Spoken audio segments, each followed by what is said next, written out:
सोमनाथ सूर्यवंशी मृत्यू प्रकरणी तपास अधिकाऱ्यांचे अधिकार आता काढून घेण्यात आले आहेत। पुढील सुनावणी आता 8 मे रोजी होणार आहे।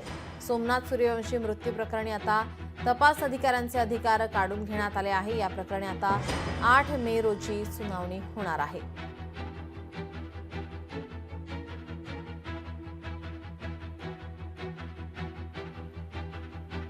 याच्यामध्ये पूर्तता करण्यासाठी कोर्टाने आपला अधिकार वापरला पाहिजे।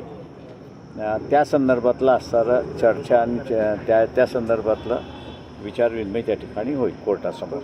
सरकारतर्फे आज भूमिका मांडली जाणार होती। सरकारतर्फे भूमिका मांडण्यात आली, कोर्टाने ती काही मान्य केली नाही। मागणी आम्ही जी पुढच्या तारखेला जी रेटणार आहोत ती SIT स्थापनेची, त्याच्याबरोबर नियमावली तयार करण्याची। कोर्टाने एकदा ती नियमावली तयार केली की मग SIT त्या प्रमाणात कामकाज करायला लागेल।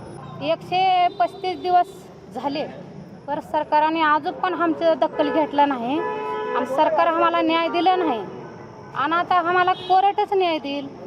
साहेब आता लढतात, ते न्यायासाठी लढतात। लोकशाही मराठी ऐका, पहा, जागरूक रहा।